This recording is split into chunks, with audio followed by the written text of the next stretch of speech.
Yo, yo, yo, CVC at the homestead. We're here with Casey, our first time woofing, and we're about to catch a little interview. It's goat feeding time, and this is Casey. We've been staying with him for the last week and a half. How's it going, Casey? It's good, we're feeding the goats. We're finally done processing dead goat into food and get to hang out with the friendly alive ones. And that was delicious. So, how'd you get into woofing? Well, I was 18, and I was hanging out with the homeless people in Spain, and we were getting harassed by the cops, and my friend was getting harassed by the men, and she said, "We need to stop this. This is silly sleeping on the street. Let's go do this thing called woof." And I was like, "Why didn't you say that earlier?" So we ended up on a Spanish farm, a lot of oranges. We picked a lot of oranges and helped the guy with firewood, and it was fun. And I had a really cool, a lot of cultural experiences where I learned, a lot of the things I didn't understand about Spanish culture were explained to me at this farm. And it was a really cool way to interact with the locals, and I loved it. And also I got to go to a really cool place I never would have been before. It's this amazing valley. And then I came back here and I did a lot of volunteering on woof farms, just friends of mine. Oh. And then I ended up woofing in Central America a ton, multiple spots, and lots of really fun experiences. And my wife decided to start a farm, so here we are. I was like, well, we better get some help. And really, honestly, the help's been great, but also meeting cool and interesting people I think is even better. Yeah, when did you start being able to host woofers here in Washington? It was once we bought this property. It was 6 months later, Alana was like, I want to start a farm. I was like, okay. I was like, we're gonna need help. How about woof? And she's like, oh yeah, the kids love hanging out with woofers. And I was like, okay, cool. So that's when we started. Awesome. It's been 2 years now, about, yeah. What have been some of what are the benefits? There's obvious benefits of help, and you just mentioned kind of meeting new people, but what are some of the benefits that maybe you would only know through experience hosting? I think those are the two big ones, right? Just I don't know, I've always liked having a party at the house. Yeah, I grew up on a hippie commune, and this is a way to find the best types of hippies, the ones who like to work and are interested in connecting with a community. So, yeah, I'd say that's probably pretty top notch. So how does having community help or influence your life, or do you have anything to say about that kind of community seeking? Yeah, I think that finding the right type of people to surround yourself is the essence of what makes training here is what makes is really what makes humans thrive, right? We got to find our community, our group, and that's what makes goats thrive too, right? And humans, I think, are more complex than goats, right? These goats only care about one thing, and that is getting some alfalfa and barley, right? And apples if they haven't been covered in their own fecal matter. Yeah, and apples too. And so I think that in a lot of ways humans, with our complex social interactions, we really crave that community, because that's how we evolved, right? The reason we survived is that we lived in tribes and hunted together. The only reason that these worthless hands and furless body with no claws and no big teeth, I can't survive without collaboration, right? Yeah. And so I think it's a very primordial thing, right? It's the same reason I still help my friends butcher their goats and process them. It's way too much work for the amount of meat you're getting, but it's this primordial thing, this essence of who we are as humans. So I think that's what community is. It's we evolved killing animals together.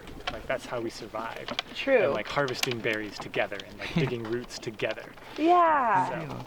And not even just that, because you think of woofing and you go and help out a farm and then you get food in return, but our experience here was so much more than that. We went on all sorts of hikes and hung out together, and it was very much work, but it was also play. Mm-hmm. It wasn't that hard, and so I think that made me think hey, maybe trying to find community to do these things together isn't that hard or bad, or maybe once people try it, it's not going to be that difficult to convince them. Because I think it sounds really scary, how about you have to work on a farm for your basic needs? And it's yeah, if it's all you, I think you mentioned you would have given up years ago if you didn't have any help. Oh yeah, no, you can't run a farm without help, right? Unless you're rich and you can pay people. But I think that's a really good way to describe it. Working and playing together. That's what makes community, right? So often in our lives now we separate that. We have the people we work with and the people we play with. But like a community is a group that does that together and enjoys all of that. So, and I think that's what I love about woofers is that they're passionate about working and playing. They're not just, okay, let's get the work done so we can go camp, right? Like they're very much interested in learning the skills and and like making things get done and seeing the progress, right? True, and when you get to choose the different jobs, throughout the day, then it's not like, okay, you're just breaking your back over this. Yeah, we've had a few days of breaking our backs. Yeah, true. But yeah, nowadays we're getting a lot more variety. It's nice. Not like just hauling rock anymore. So when do you see yourself ending woofing? Ending? When Yeah. the kids are 18 and we leave this farm. You're going to leave the farm at 18? Maybe. We'll see. We are what is that? 15 years from now? A lot of things can happen in 15 years. True, especially in this political climate. Well, and just in life climate, right? Like who knows what my body will be in 15 years. Right? So I may be ready to just have my pack goats and let them carry my stuff for me. So like what does it feel like kind of having your future? Which one did I just feed? Blossom or Violet? You could look back. Was it brown or white? Yeah, which one was I feel like it was the brown one. Blossom was getting angsty. I bet you it was her. It was not fed. So what's it like, because you're putting so much time and effort, of course with the help of others, but, into this farm, but yet you still have open plans in the future. I mean, everyone has open plans in the future. People who, get a degree or get a job, they're putting all this work in, but like, very possibly they won't be working with that degree. Very possibly they won't be using that job in the future, right? So like, people are always developing new skills, and I would say that in a lot of ways, building a farm, even if neither of our kids want to do it and we decide to go to the far north where we can harvest fish and moose far more easily than we could ever grow vegetables and raise goats. True. Right? Let Mother Nature do the work. That's a much easier way to go about it. Yeah. But even if we all do that, then there's still a cool garden here. And Alana wanted a place to store her stuff anyway when we left, so we rented out to someone who wants to live in a farm. Yeah. There are getting a few more people in this world that want to do that. For sure. Until they realize how much work it is. Yeah. It's work when you don't have a bunch of people helping you, but at least you now know all the kind of ins and outs, and you're learning more and more of It's a massive amount of what work, it even means. with lots of help. True. Just the prep work, right? Sure, that roof got put on by woofers, but I did all the prep work to get that all designed and ready, right? Yeah. All those logs were prepped. That's like 3 days, and then the woofers come in and help for an hour. Woohoo! Yeah. There it is.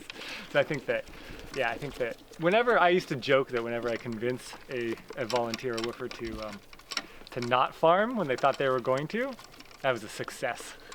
Oh my gosh. Because I just thought of it as helping a person who didn't understand the amount of work that goes into this to understand how much work goes into it before they start, right? Yeah. But I also, when I see people who weren't sure about farming and then do want to do it, even after working hard, that's also very meaningful. Both are very meaningful experiences. Yeah, it's just, part of, what I kind of dream of in the future is people being able to, have their, localizing food production, small village communities type thing, or something like that. Do you see that? No, maybe. What do you think I about? think that localized food production is really great as far as the community aspect goes, but I think that there's scientific studies have been done on whether it makes more sense as far as how much pollution you're making, like carbon. Right. Whether you should buy local or not, and it's invariably better to just buy from far away, where it's more efficient to grow the food. And so if, we have 7-8 billion people now? I've kind of lost track. Yeah. That's a lot of people, and you can't feed them on backyard goats. These goats are getting things that were shipped in from far away, right? So Yeah. Sure, they can eat a lot of brush, and they could live off of just brush. True. Because it won't get depends so on big. how you look at the different markets, and I'm gonna have to take a look at those studies for sure. Yeah, and so I think that growing your own food is amazing as far as the kids being out there and playing in the dirt and planting some berries and picking some fruit. That's amazing. And I think that if you have your own apple tree in your backyard, you should eat apples from your tree, Yeah. obviously. Yeah. But I don't think that there's any way to imagine that that is somehow going to be a way to feed the world. Most people live in cities, so. Yeah, it definitely is gonna be like it might be difficult. There might be other ways we need to, implement things. Yeah, I think what it really does is it changes the life of the farm worker, right?